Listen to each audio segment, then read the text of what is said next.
वन्दे वञ्चितलाभाय चन्द्रार्धकृतशेखरं वृषारूढं शूलधरं शैलपुत्रीं यशस्विनीम्। ॐ दधानकारपद्माभ्या मख्यमालकमण्डलू देवी प्रसीदतु मयि ब्रह्मचारिणी नुतम्।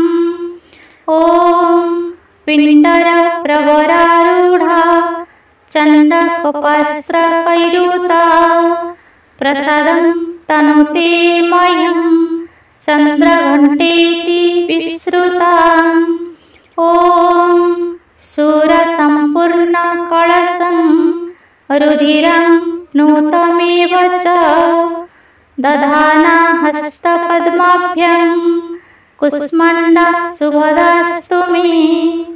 ॐ सिंहासनागतां नित्यं पद्माश्रितकरद्वया शुभवास्तु सदा देवी स्कन्दमाता यशस्विनी।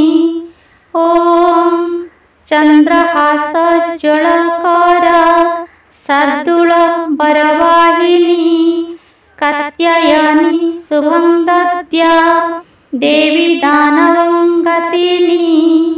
ॐ एकवेशी जपा कर्णपुरा नग्नखरासिता लम्बोष्ठी कर्णकाकर्णा तैलरक्तशरीरिणी वामपादल्लसल्लोहला ताकण्टकभूषणा वर्धना मूर्धध्वजा कृष्णं कालरात्रि भयङ्करी।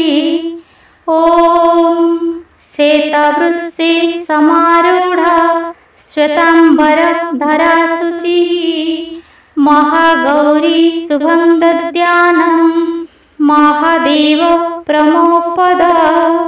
ॐ सिद्धगन्धर्व यक्षाद्वैर सुरैरमरैरपि सेव्यमाना सदा भूयात् सिद्धिदा सिद्धिदायिनी।